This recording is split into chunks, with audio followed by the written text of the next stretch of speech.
जय माता रानी, जय माँ भवानी। सभी को मेरा प्यार भरा प्रणाम। मैं बीरा बरतवाल गढ़वाली देवभूमि उत्तराखंड के खूबसूरत गांव ब्राण गांव में आप सभी का स्वागत और अभिनंदन करती हूँ। तो दोस्तों, आज जा रही हूँ मैं कहीं खास जगह। आप लोग बने रहिए मेरी छोटी सी व्लॉग में। तो आप लोगों को दिखाऊंगी कि मैं कहाँ जा रही हूँ, आप लोगों को ज़रूर दिखाऊंगी। तो अभी हम अपने गाँव के कुछ ही दूरी पर आए हैं और पहुँचने वाले हैं हम यहाँ जाखाल में। तो अब हम जाखाल ऊपर रोड में पहुंचने वाले हैं। तो यहाँ पे आ चुके हैं हम। तो आज गाड़ी की सवारी सभी हमारे ही गांव से है। तो अब हम गाड़ी में बैठते हैं और आगे की ओर चलते हैं। तो अब हम गाड़ी में बैठ गए हैं और चलते हैं तिलवड़ा की ओर। तो यहाँ हम तिलवड़ा बाज़ार पहुँच गए हैं और अब हम यहाँ तिलवड़ा बाज़ार से निकलेंगे रुद्रप्रयाग की ओर। आप लोगों को पूरा नज़ारा ज़रूर दिखाएंगे। आप लोग बने रहिए सभी हमारी छोटी सी व्लॉग में। तो अब हम यहाँ तिलवड़ा से रुद्रप्रयाग की ओर आगे बढ़ रही हैं।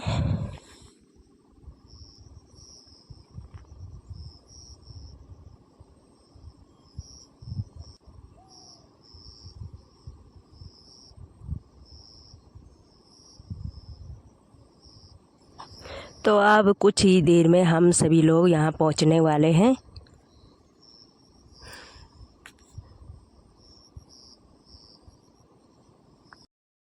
तो अब हम यहाँ पहुँच गए हैं अड्डे पे और यहीं पे गाड़ी को साइड पे करते हैं और हम चलते हैं नीचे की ओर।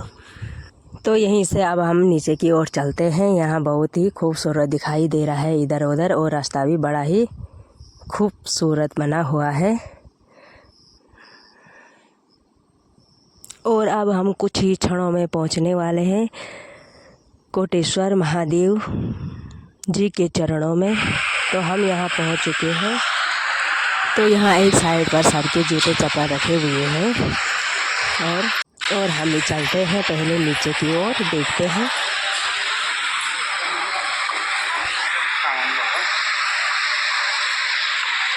तो यहाँ पे ये कोटेश्वर महादेव का मंदिर बना हुआ है, बड़ा ही भव्य मंदिर है। यहाँ पे पूजा पाठ हो रही है अंदर की ओर। और यहाँ पे ये माता रानी का मंदिर बना हुआ है यहाँ पे। तो यहाँ चारों तरफ से बहुत बड़ी बड़ी चट्टानें दिखाई दे रही हैं और नीचे की ओर गंगा मैया है। तो यहाँ बड़ा ही चारों तरफ से कोटेश्वर महादेव रुद्रप्रयाग जिले में स्थित शिव का अनोखा गुफा अलकनंदा नदी के तट पर बसा ये बेहद ही खूबसूरत प्राकृतिक बना ये आकर्षण गुफा तीर्थ स्थलों में जाने से पहले यहाँ का दर्शन करना अनिवार्य है।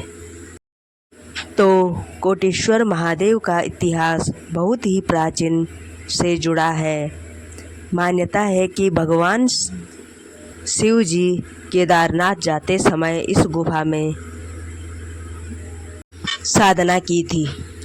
यहाँ का शिवलिंग प्राकृतिक रूप से बना है। कुछ कथाओं में इसका संबंध रावण से भी माना जाता है, जिसने भगवान शंकर से एक आत्मलिंग प्राप्त किया था, जिससे वह उसे लंका ले जा रहा था, लेकिन रास्ते में उसने कोटेश्वर में ही छोड़ दिया था। कोटेश्वर महादेव मंदिर के इतिहास के बारे में कुछ प्रमुख बातें प्रचलित। गुफा मंदिर एक गुफा में स्थित जो अलकनंदा नदी के किनारे प्राकृतिक मंदिर। यहाँ का शिवलिंग प्राकृतिक रूप से बना है, जो मंदिर का प्रमुख पूजनीय स्थल है।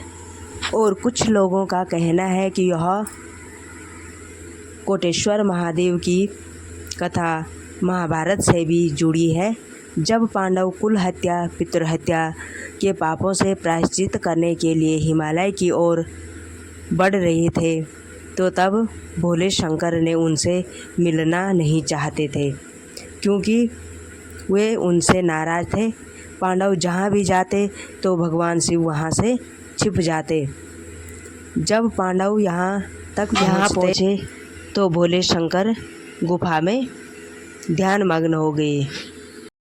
और एक कथा यह भी है कि एक राक्षस ने भोले शंकर की कठिन से कठिन तपस्या करके भोले शंकर उस पर प्रसन्न हो गए, लेकिन वह भोले शंकर से अमृत और अमर होने का वरदान प्राप्त करना चाहता था। परंतु भोले शंकर ने अमर होने का वरदान देने से इनकार कर दिया और तब उसने वरदान मांग लिया भगवान भोले शंकर से कि मैं जिसके भी सर पे हाथ रखूँगा वह भस्म हो जाए। पर भोले शंकर ने वरदान तो दे दिया, पर वह राक्षस भोले शंकर का ही पीछा करने लगा। तब कहा जाता है तब ही भोले शंकर ने अपने त्रिशूल से यह गुफा बनाई थी और यहाँ ध्यान मग्न हो गए थे, और जब संकट टल गया उसके बाद अपना ध्यान तोड़ा था। इसी प्रकार से अलग अलग कथाओं में इस गुफा का वर्णन किया गया है। पर देखो भाई, इतना तो हम भी नहीं जानते हैं, प्रभु की लीला है, प्रभु ही जाने। लेकिन यह स्थान बड़ा ही खूबसूरत और देखने लायक जगह है। इस गुफा के अंदर जो भी नज़ारा है उसकी प्रशंसा करना भी कम है। धन्य है हमारी देवभूमि उत्तराखंड और हमारी ये धर्म संस्कृति। इस देवभूमि उत्तराखंड में हमें पग पग पर हर जगह हर समय कहीं ना कहीं किसी भी रूप में भगवान का दर्शन जरूर पाए जाते हैं, चाहे वह किसी रूप में भी हो। लेकिन भगवान का अनेकों अवतारों से जुड़ी यह देवभूमि बड़ी ही खूबसूरत और सुनहरी है। तो आप सभी लोगों ने देख लिया होगा ये कोटेश्वर महादेव का गुफा का संपूर्ण नज़ारा। तो हम लोग बड़े ही भाग्यशाली है जो हमारा जन्म इस उत्तराखंड देवभूमि में हुआ है, और इस देवभूमि में होने के कारण भी हम अपने देवी देवताओं तक इतना भी नहीं पहुंच पाते हैं कि हम बार बार इन मंदिरों में आ सके और अपने देवी देवताओं का आशीर्वाद पाए। लोग तो न जाने कितने दूर दूर से यहाँ दर्शन के लिए आते हैं, लेकिन हम लोग खुद भी अपने देवभूमि में रहकर अपने देवी देवताओं के दर्शन के लिए केवल बार ही त्योहार पर और सावन के महीने ही आ पाते हैं।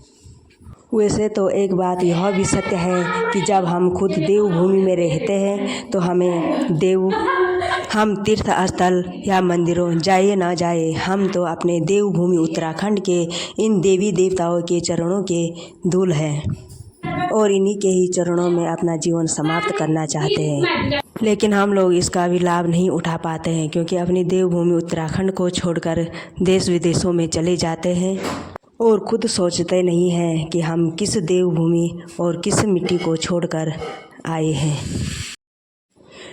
इस उत्तराखंड में इन तीर्थ स्थलों को देखने के लिए विदेशों से लोग न जाने कितने लोग अपने जान गंवा देते हैं।